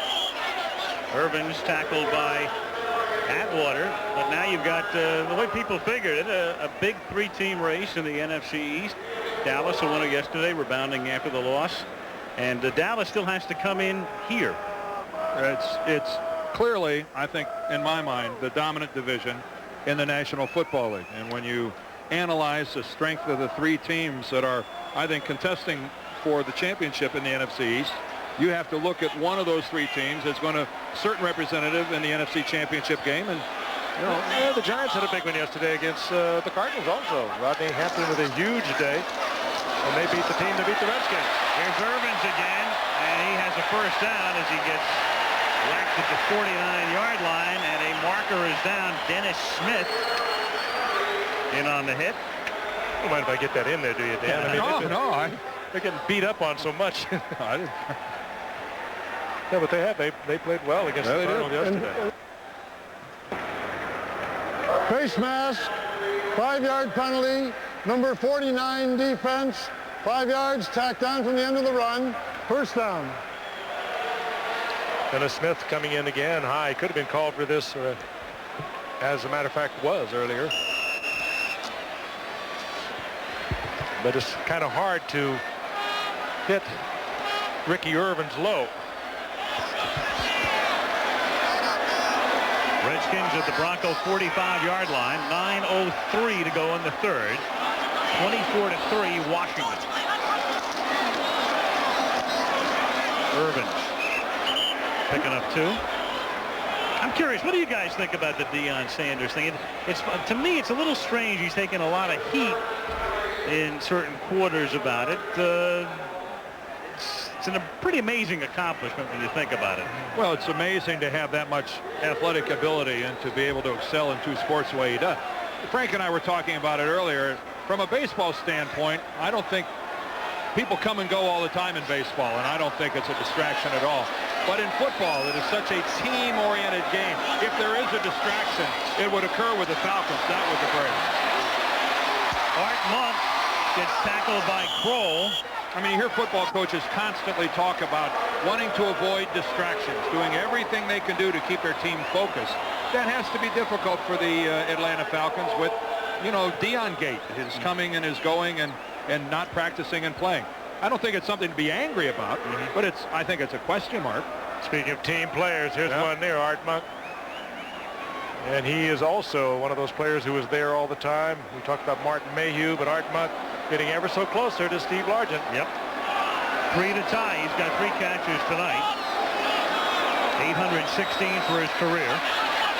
On 3rd down and 5, Rypien going deep for nobody. Monk broke his pattern off. Sanders was at about the 22-yard line, and the pass landed at the 5. And there is one Charlie Taylor, the wide receivers coach. Taylor, between 1975 and 1984, was the all-time leader in receptions, and Ray Berry was another man who at one point was number 1 on that list. Those were the years he played, but between 64 and 72, he was the leader in receptions. Well, she took New England to the Super Bowl where they were beaten by the Bears in the '85 season. Now back in his first year as quarterback coach and reunited with Danny Reeves, whom he coached years ago with the Dallas Cowboys. Kelly Goodburn's kick is a short one. A fair catch is called for. A flag is thrown up at the 35-yard line. Arthur Marshall with the fair catch. Gordon McCarter will tell us who goofed. I would be wondering, going back to Deion Sanders for a moment, what the players themselves, I haven't read or heard that much about it. What about the cornerback who takes all the reps during the week, works out there? Deion's not around, doesn't come in, comes in, and he starts the cornerback. I think, again, as Dan said, this is a team sport, and there has to be, even though maybe they're not talking about it, there's got to be some feelings underneath, and that has to be affecting Atlanta. That really is off to a very poor start. Let's get the call from the corner. Holding during the kick. Number 49 receiving team. Half the distance penalty in the dead ball spot. First down. Another penalty on Dennis Smith. There's that old series, Washington, behind closed doors. What a beautiful city, though. The doors have been closed to the Denver Broncos tonight. 75 total yards. 2.1 yards per play.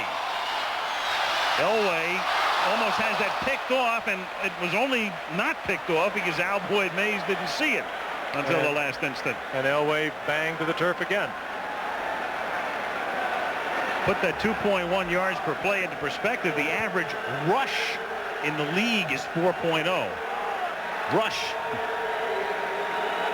Mays really with just an instinctive reaction when he turns back around and the ball glances off his right hand. Listen to the crowd here at RFK, though. They're not happy with the score as it is, eh? They want this drubbing to get worse. 2nd and 10. Elway has that one picked off. Kurt Gouveia. Boy, and it did, too.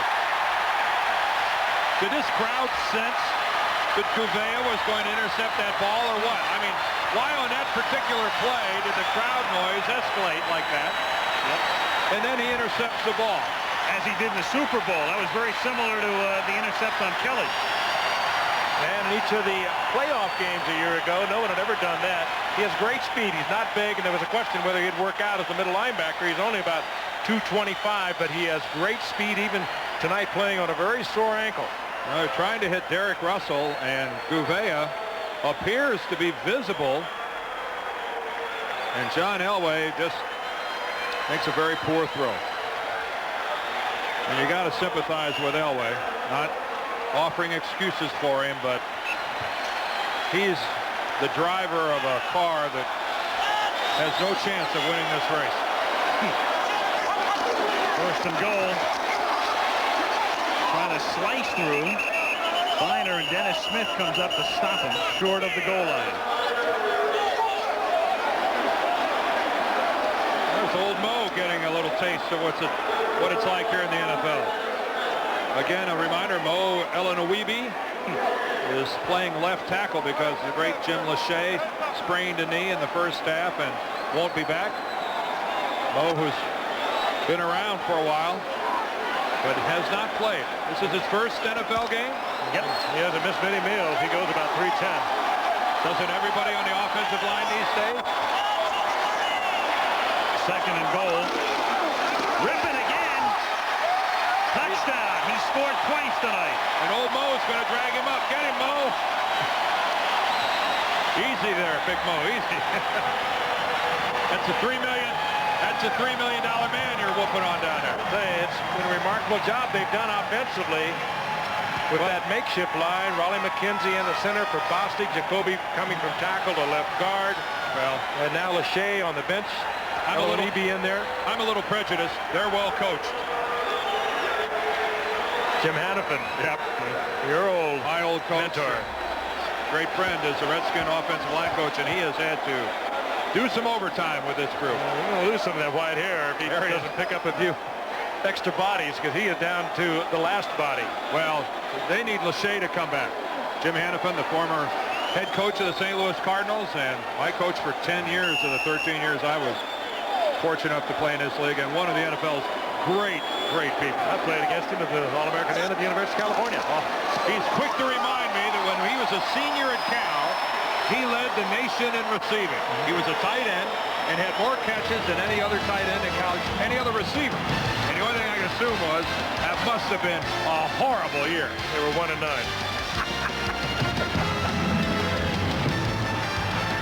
Introducing Ford Taurus and... represent the nickname given several years ago to Washington's offensive front, which leads us to this week's animation. And there are the Hogs. In 1982, the average weight, 272 pounds, highest in the NFL. Keith Jackson ought to be doing this. Oh, yeah. And now 290 pounds is 15th in the league. The Hogs from Point Mesa. Elway. A 290-pound average is good for 15th in the league. That's what it is these days. Derek Russell makes the catch.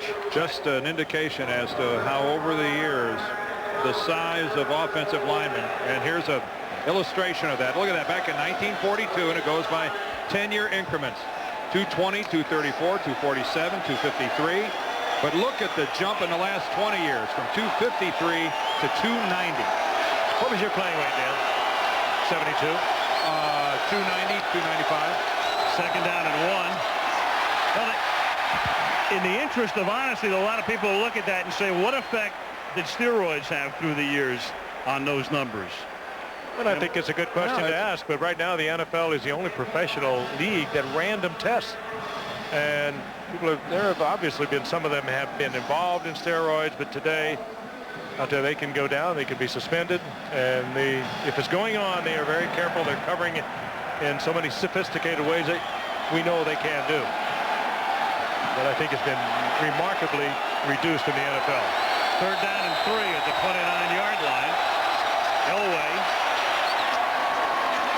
to Shannon Sharp, and a first down for Denver. And I say that with some surprise in my voice because it's been a while since the Broncos have picked up a first down. More and more we're impressed with Shannon Sharp. He's become the go-to guy, the deep guy, the short guy, and just about everything Denver has going for him at the moment as far as receivers are concerned. After this play out, let's get back onto the steroid thing again, because I think we ought to finish that up a little bit. That was only the 4th first down for the Broncos tonight. They trail 31-3.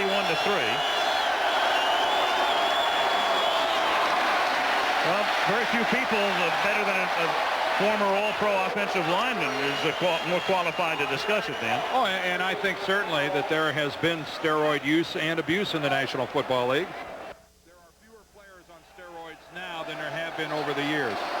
If you were to lay one reason on the line as to why guys are so much bigger, it's the improvement in weight training. There is still steroid abuse, but it's weight training more than anything else. Kids are lifting now when they're 10 and 12 years old. When I was in college, back in the late 60s, our weight room was, by today's standards, non-existent. Nobody lifted weights. And you can see the trends. Back the heaviest offensive line in '82 was the Redskins at 272. And 10 years later, the lightest offensive line is 2 pounds heavier. Sometimes that offensive line might reflect the various offenses, too, of the teams involved. San Francisco with very sophisticated, a lot of movement of their offensive line. Third down and 9 as Elway gets sacked again. Wilbur Marshall.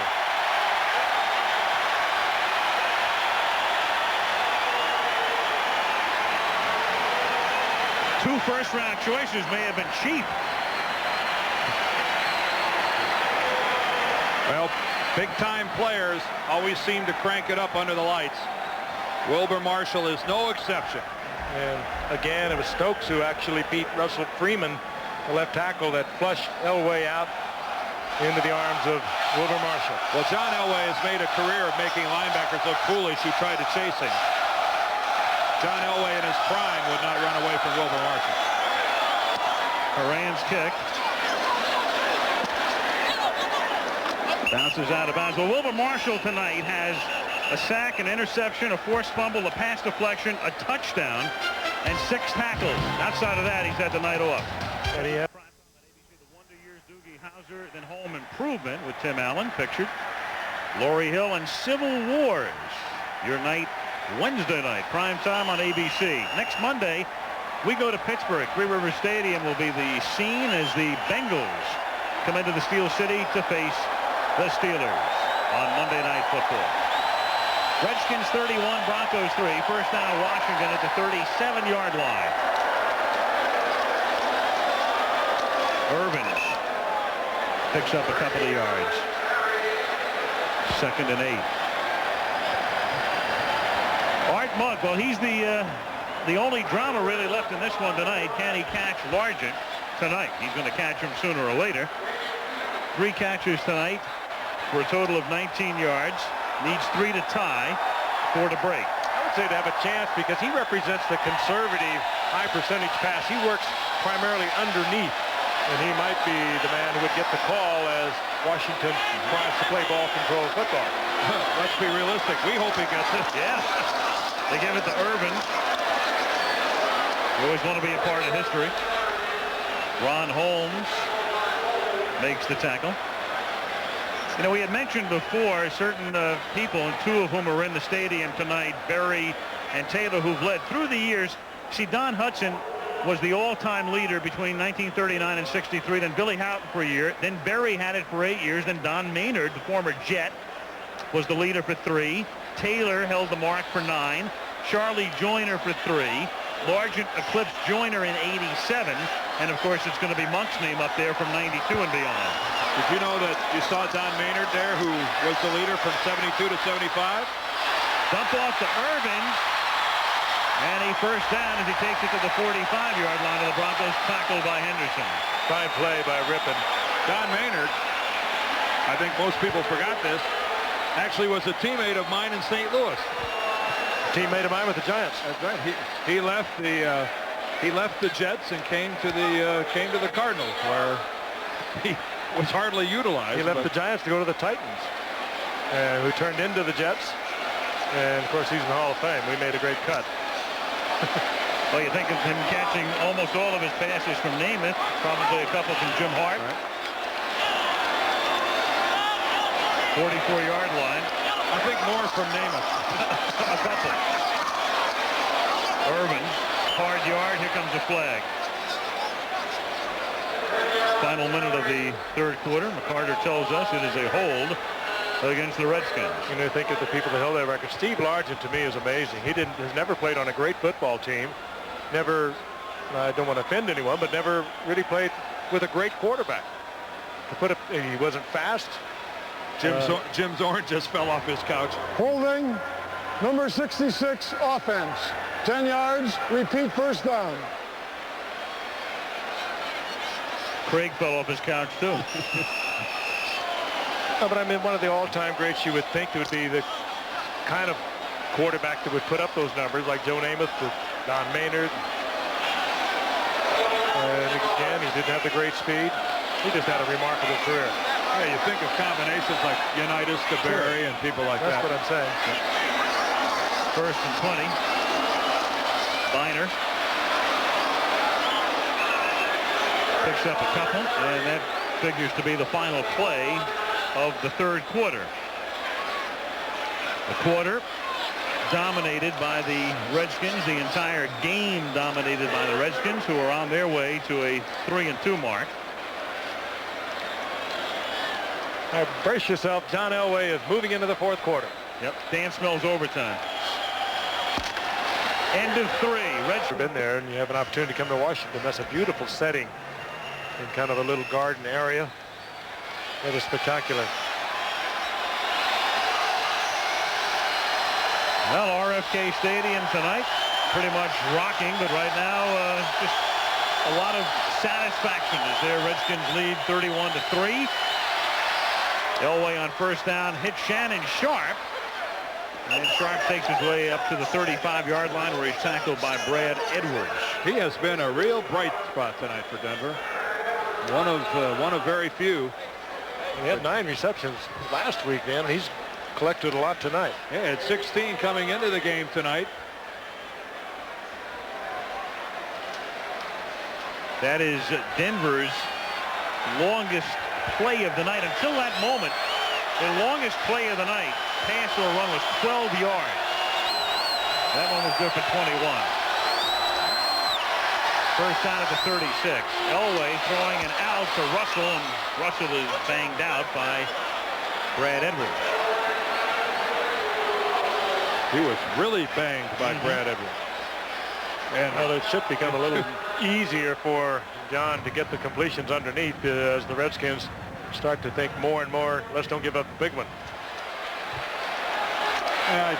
It wouldn't be realistic to expect the Redskins to be playing with the same tenacity that they've played with in the first 3 quarters. Or even tactically. First and 10 at the 45. Elway too high for Sharp. Covered by Danny Copeland. Broncos go home after the game. And they continue on against Houston. Tough team, of course, but they do play them in Mile High Stadium, where Dan Reeves' team has been inordinately tough through the years. Then they go to San Diego, and then they get a bye week. Yep. And then later we get to see them again against Seattle. Yep. November the 30th. Meanwhile, Washington stays here. They get Philly here, and then they go to Minnesota. So this is the first of 3 big ones for the Redskins. 3 division leaders in 3 weeks. Yeah. And tonight, they pretty much answered the skeptics who thought that the Redskins were a team that might be on the verge of changeover. It's an older team. It's a team that some people thought may have peaked last year. Some people thought would be on the downside this year. It's been a mystery to Joe Gibbs, though. He told us that he's never had an off-season like this as a Redskins head coach. In 11 years, he had to look around in the training room. 70, 75 guys were in there during the off-season. And nothing ever came quite into sync, and he can't blame it, as he said, on Rypien just being a holdout. 3rd and 10, and that's broken up at the 35-yard line by Martin Mayhew.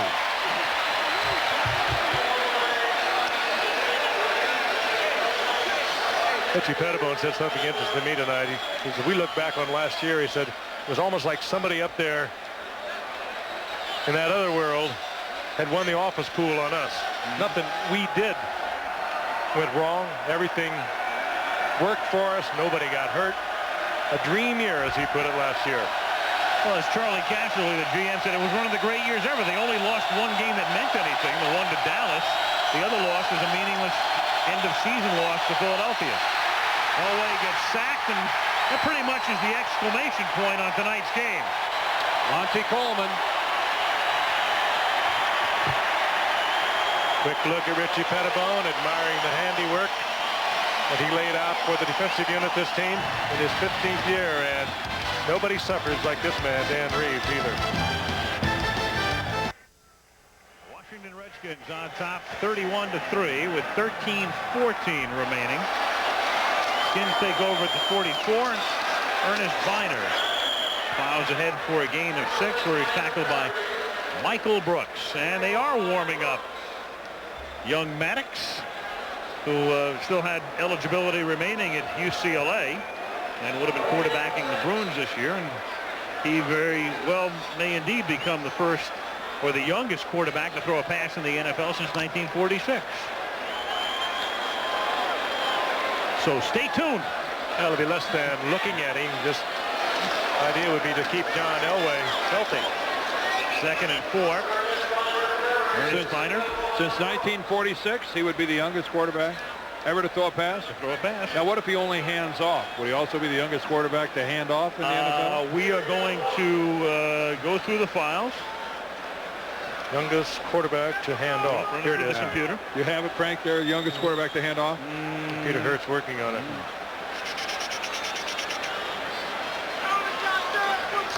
Still searching. Let me know when you find it. You got it. There is one of the finest quarterbacks ever to air it out. 3rd down and 3. Rypien, will he seek Monk? Yes, he does. And Art takes it to the 20-yard line. And that's going to keep most of this crowd here. That's 4 catches tonight for Art. And he's too shy of the Largent mark. And there is a feeling in this crowd. They are well aware of what Art Monk needs to do to make NFL history.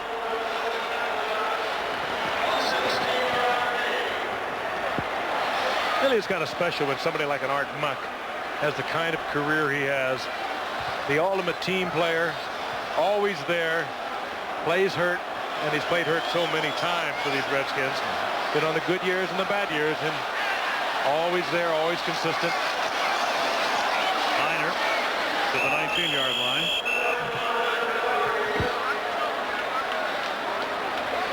Second down and 8.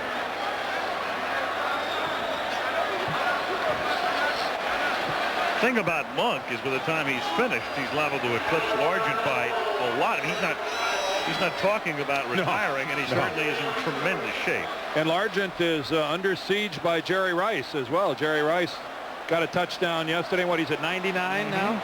Just one short of Largent's touchdown record. Lawson, of course, already by him in receiving yardage.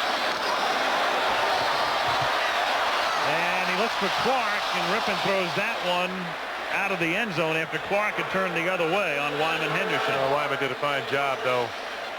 Gary looked like Gary Clark came up limping a little bit. He's only practiced a little once ginger this week with the hamstring pull. I don't. Might be time for Gary to take a rest. With the bad hamstring, you wonder what do you have to gain here with a 31-3 lead and 10 minutes left in the ball game. And that's the way you can aggravate it too. When you're running at full speed and you collide, you bounce off a defensive back, it throws you off stride. It's a little cool down there, and it gives this guy a chance to go out and play a little bit. Desmond Howard. I would have to think that this is probably the last drive for some of the Redskin regulars. 3rd and 8. It's a Monk in motion. The Rypien looks the other way. That ball's in the stand. Yeah, that ball's in Alexandria, Virginia. Gary Clark not happy. Said, I've run 2 patterns into the end zone, my man, and you have thrown it up in the stands. I think Rypien probably is still thinking of a week ago. He is not going to throw an interception down here, even though they have this big lead, and lose the 3-point opportunity. Well, watch how open Gary Clark comes in the end zone. This is why he's upset. I mean, the ball's gone, though. Look at this. Now, this is an angry man. Come on, Rip, get me the ball. I was here. He's a competitor. He sure is. Here's Lohmiller for a 36-yard field goal attempt. Right down the middle. 3 more for the Redskins, who now lead at 34-3.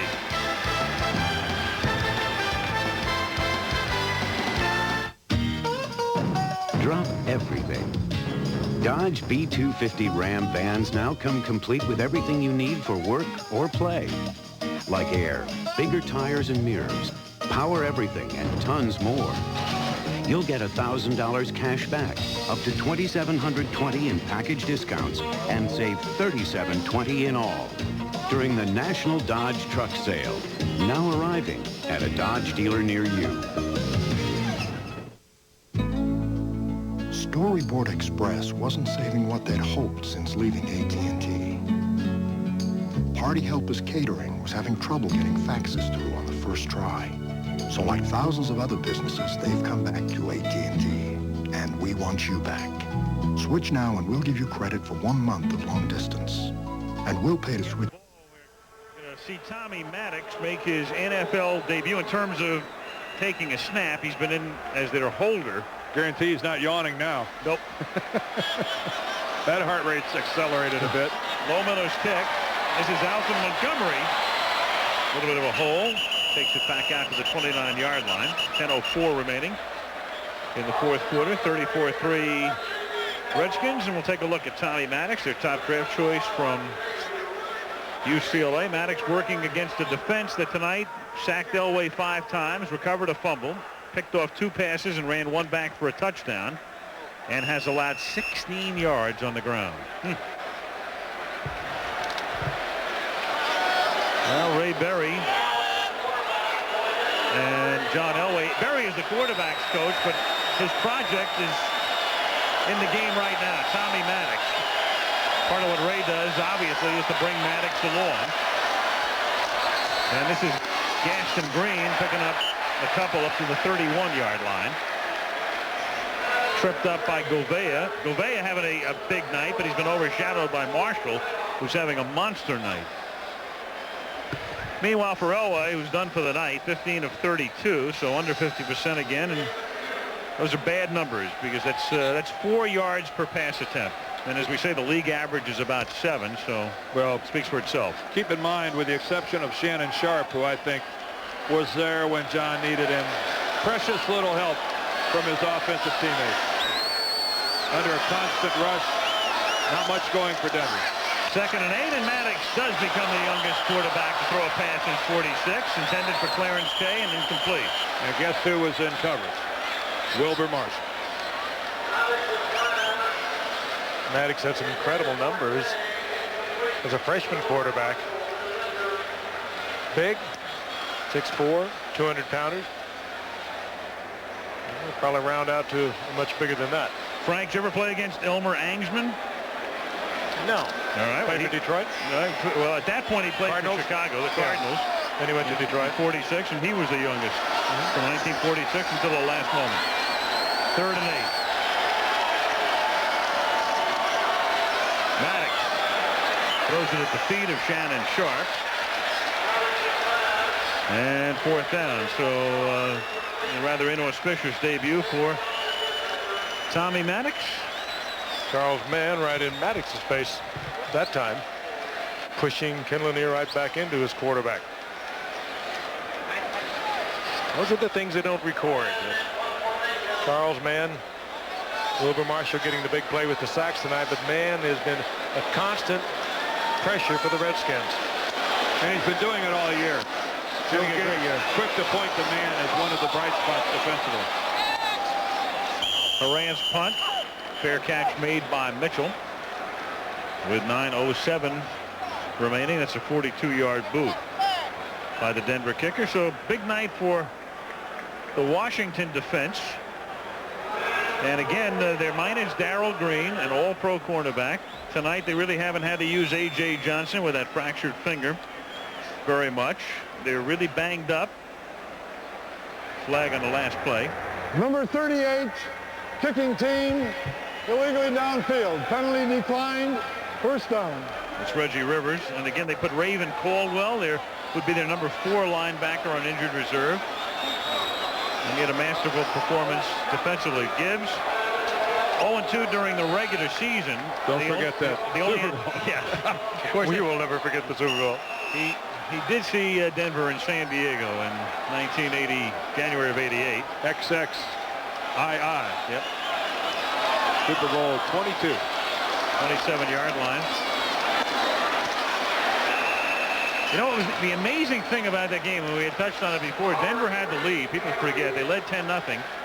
And not only that, remember, Doug Williams had been hurt early in the 2nd quarter, came limping off. They put Jay Schrader in the game for a couple of plays, and then Williams came back, and before the 2nd period was over, they'd scored 35 points in the quarter. Remember us putting together some statistics, and we were doing the first half of the Super Bowl and the second half of the AFC Championship game, and the Broncos had given up something like 700 yards in offense or something like that. It was staggering numbers. Meanwhile, Robert Green, who just made his first carry of his career, makes his 2nd. Green is a rookie from William and Mary. The significance is Green is the guy who really cost Gerald Riggs his job. When we talked to Joe Gibbs before the opener in Dallas, he said he had to make room because he wanted to keep Green, and because of that, out went Gerald Riggs. And Robert Green, a friend of Joe Gibbs' son J.D., a teammate of his at William and Mary, and it was on trips down there to see his son J.D. play that Robert Green caught his eye, and that's how he got a free agent contract with the Redskins. A real made in America story. 3rd and 6, and they try to get another one to Monk, but it's incomplete. That would have pulled him within 1. Wasn't hard for him to catch his eye either, because Green had over 3,500 yards, setting all kinds of records. But Joe Gibbs' other son, Coy, has emerged as a starter for Stanford, and he had a chance to, one of the rare chances he had to see one of his kids play, because I think one of his great regrets, and he told us that, not being able to watch his kids perform on the field. He flew out to watch his son perform a couple of weeks ago, and Coy had a big day for Stanford, and he was so proud. As well it should be. Better believe it. Kelly Goodburn.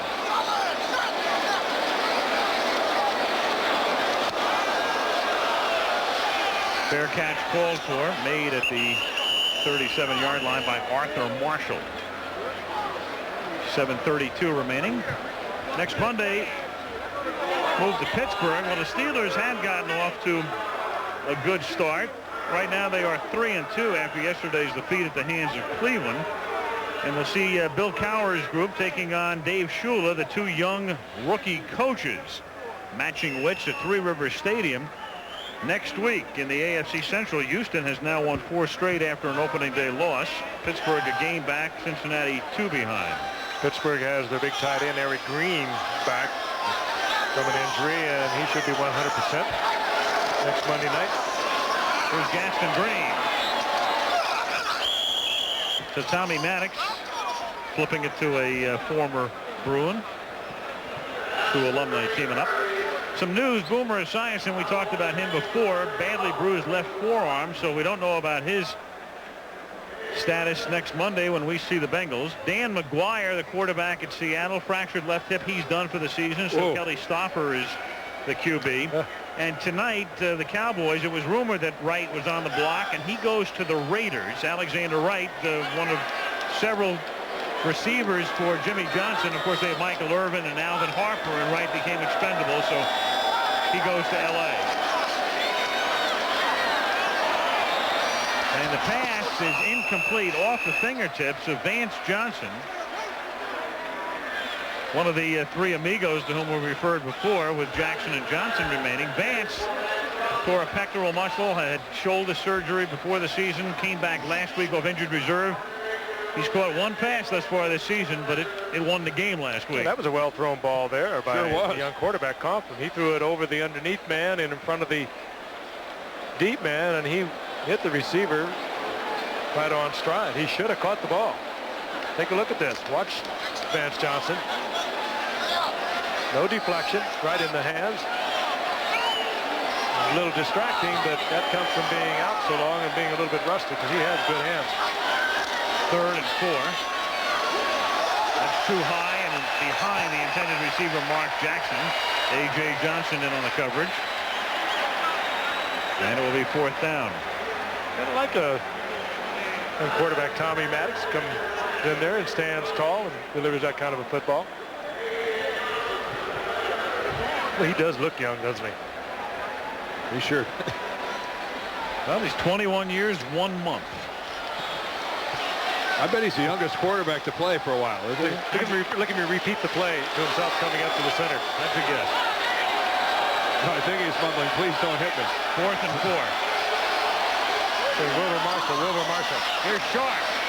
And that's a first down. He takes it to the Skins' 48-yard line. And here's Reeves.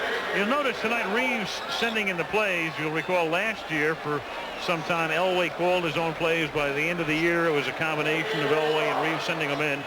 And John went to Reeves before the season and said, okay, you call him again. But Reeves did tell us last night that if Elway says in the future he wants to call his own plays, he said, I'll be more than happy to give it back to him. Fully expecting, I believe, that he won't get it back. Maddox drops it off underneath, showing a lot of poise there. And Shannon Sharp with the reception.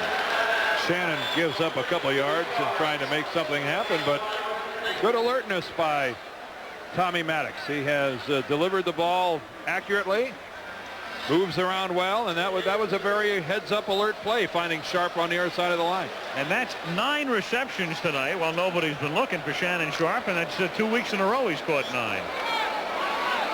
Of course, tonight 9 for 71 yards, less than 8 yards per reception.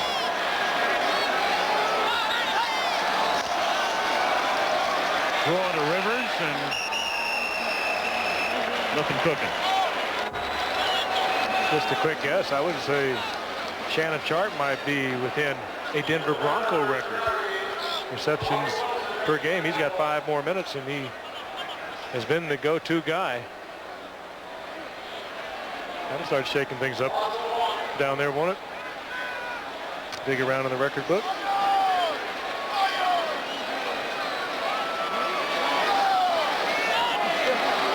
Third down and 10 at the 47-yard line. That's a good shot. Oh, there we go, Craig. Yeah. Nope.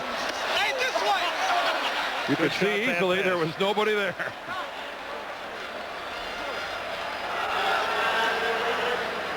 Well, Frank, you asked, and you shall receive. Most receptions in a game by a Denver Bronco, 11. Steve Watson against Pittsburgh, 1984. Another reason to stay tuned. Well, it's rather riveting, as a matter of fact, keeping our eye on Shannon and hoping for the best for Art Monk. Yep. I'm riveted.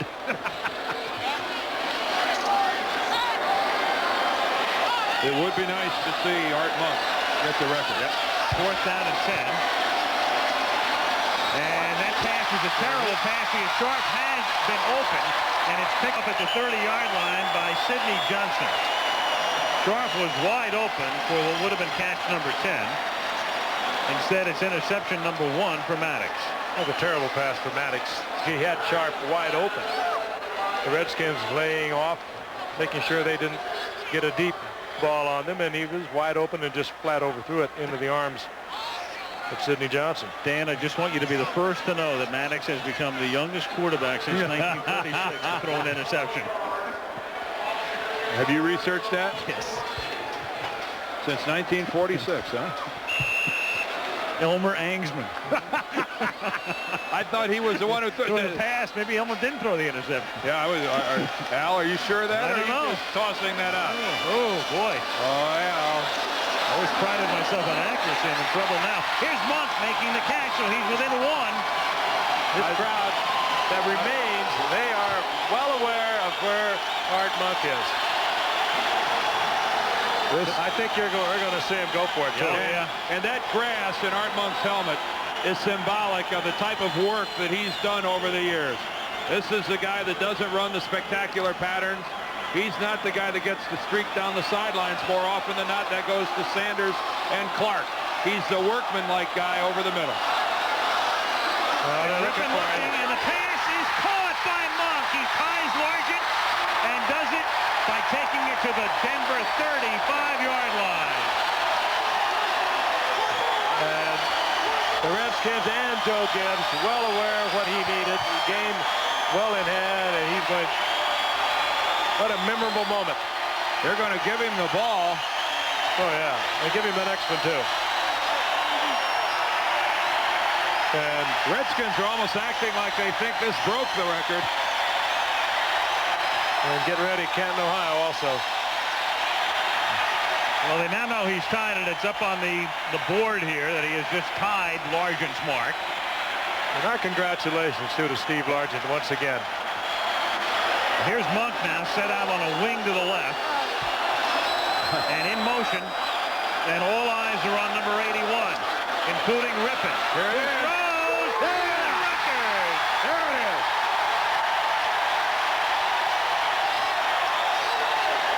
Oh, how sweet it must be. Well, they'll take a delay of game penalty here gladly. Couldn't happen to a better man. Yeah, good things do happen to good people. Mayberry, a quick shot at him. He held that mark for a while. He knows what it's like.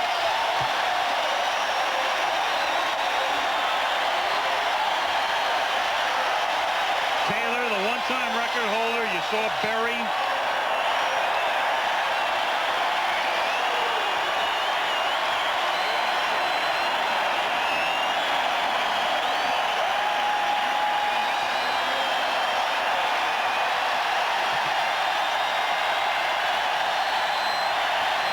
Well, you can say to your friends, you saw it live. The man who's caught more passes than any player who's ever played the game. Arthur Monk. It's a 10-yard reception.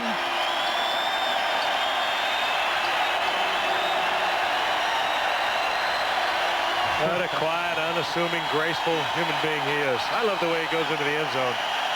He takes the football in. He acts like he's been there before. And it's great, too, because the officiating crew had a sense of the moment, and they just forget the penalty in that situation. Just let him go. First down at the 24-yard line. This is Green, the rookie. And Green dives, and he's just short. He thinks he's in, but he's not.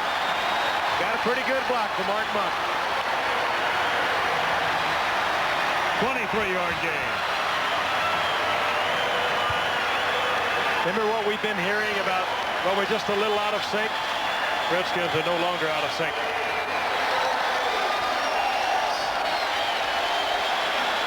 That's good running and poor tackling.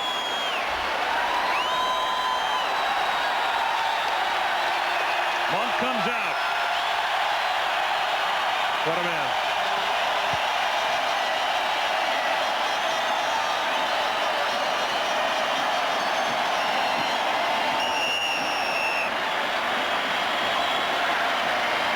Some sad people that left here before this game was over.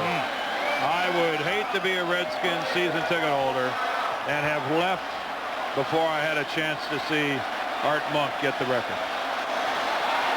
Most have stayed, but probably 25% have left. So the electronic montage of Art Monk, who makes 3 catches on 3 consecutive plays. Charlie Mann with his arm around Art Monk. He's a much-loved player on this Redskins team, not only by the teammates, but by the community. A remarkable career. Great athlete in high school. Funny, you saw Charlie Taylor, the former Arizona State star. Monk and Taylor came up similarly in their college careers, running backs / wide receivers. Charlie, a great running back at Arizona State. Monk, a running back at Syracuse. And each, of course, makes his mark as a receiver in the NFL. And they embrace each other. Joe Gibbs showing a lot of heart tonight also. Oh, and look at this. Redskins not trying to score. Well, what do they think they're going to do down here? Well, they know the game is over. Are they going to just sit on the ball a couple times and then kick a field goal? Apparently they are. The game is over, but it's not truly over. With 2 minutes to go. Oh, you. Another monument. That's perfect. Certainly is. And he's in the middle. Sleep won't come easy to Art Monk tonight. Nor should it. He'll be getting phone calls from all across the country. Friends, relatives, former teammates, former coaches. Well, the Redskins not pouring it on. And they're getting booed. They're getting booed by some people with an interest in what's going on here. 34-3. The Redskins on top. It is 3rd down and goal. Well, they're going to have to do something on 4th down. They can't completely run the clock out. It'd be awful to try to run the clock out and then have to kick a field goal. Yeah. You know, you could always say, well, turn it over. Well, Gibbs should go for it because of that net points craziness. That's like the 6th tiebreaker at the end of the season. But it's never come into play. Yeah, Joe just doesn't want to do anything along those lines, and he's content to take his 34-3 victory. I'm trying to figure out what motivates people to boo that decision. I mean, I'm at a loss for that. I'm not. Well, 2 remarkable careers for these coaches. Both of them started in 1981 with their respective teams. Danny Reeves been to 3 Super Bowls. Gibbs been to 4 Super Bowls. Difference is, of course, the Redskins have won 3 of theirs. Denver's still looking for their first one. Half a minute to go. So adversaries, of course, in Super Bowl 22. Each man in his 12th season. And a great night for one and a miserable night for another. And that's going to give the ball back to the Broncos for the final play or plays of the game. You know, the Broncos, as they continue to exult on the sidelines, the Broncos had gone those 12 quarters. That's the equivalent of 3 games without a touchdown. They scored twice in the last 2 minutes to beat Kansas City. And then tonight, again, no touchdowns. And in 2 visits to the NFC East, to wit, Philadelphia and Washington, they have been beaten by a composite 64-3. And Houston coming up. Well, at home, a big difference. Yeah, we'll be checking them out November the 30th against Seattle. Those coaches have to get a step ladder to get up and pound on Joe Jacoby's shoulder pad. Reggie Rivers. A whipping put on the Broncos tonight. From beginning to end, and what a night. It's a night to remember for the folks who were here and those of you that saw it, as Art Monk eclipses Largent's mark. And as we said before, here's a guy, especially with people like Lofton playing into their mid to late 30s. By the time he's done, he could get 1,000. That was Danny Reeves who put his arm around Art Monk, gave him a hug, and you know how Danny Reeves is hurting right now. Little actor class there. Well, Art Monk has Mark Rypien to thank. Joe Theis